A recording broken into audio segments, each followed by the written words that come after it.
I've seen a lot of people reacting with punishing Grayraven's combat due to Wuthering Waves' popularity. So, should you play Punishing Grayraven before playing Wuthering Waves? In here, I will give you a brief review about PGR outside of its combat in my opinion as someone that plays the game already. Starting with the story, Dailies, bunch of game modes that you need to play on top of it, and the Gacha System.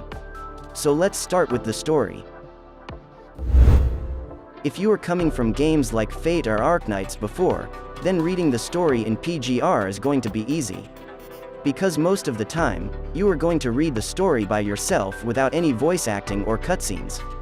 This is one of the downside of the game if you are used to play a game with a lot of cutscenes and fully voice-acted story.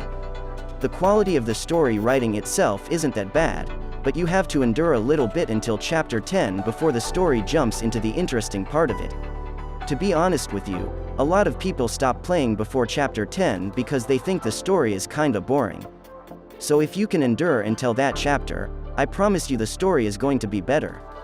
The other thing that is good about the story in PGR is the character interludes.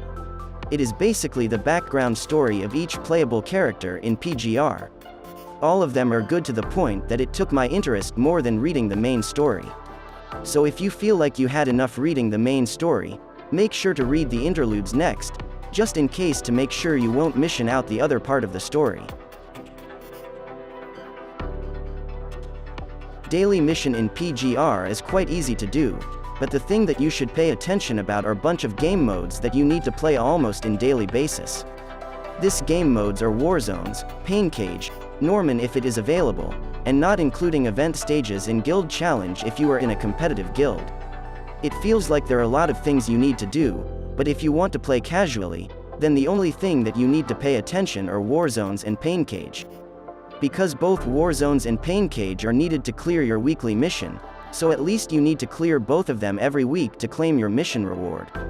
If you are a competitive person, then PGR might be a great game for you because it offers a lot of hard modes. There are Babel, Norman, Stronghold, and sometimes in event stages. If you are a casual that wants to read the story, no need to worry because story mode is relatively easy. You can just revive yourself if you failed to kill the boss. In certain stages, the game itself even revive you as many times as you want until you finally defeat the boss. So as you can see, it doesn't matter if you are casuals or competitive, both players can play the game. How about the Gacha system? It is a little bit complicated because we have different types of banner, but in short, for the Gacha it has 100% chance to get the rate up event characters on pity, and 80% chance to get your desired weapon on 30 pity. Because S rank only release once for every 2 months, meaning you have a month to save to get every S ranked character upon release. For A rank units or Uniframe units, it only needs 10 pulls to get them and you can even choose the A ranked character that you want to get in that banner.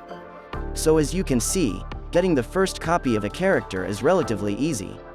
But of course, the best thing of them all is the combination of music and combat that you get when fighting the bosses.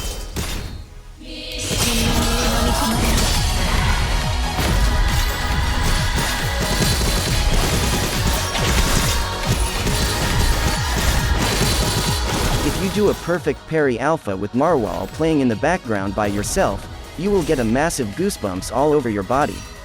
So if you guys like to play fast-paced combat with parry and dodge with a great music, PGR is definitely a perfect game in that aspect. This game is probably the closest you can get if you are going to play Devil May Cry in your mobile phone, so I don't need to explain more about this aspect. So is it a must to play PGR before Wuthering Waves? Probably not, but if you have interest with how Kuro writes their story, or how they design the combat, then make sure to check it out. About the PC client, there is no confirmation about it, but most likely it will arrive in a couple of months, so if you are going to play it on PC, it will soon be possible.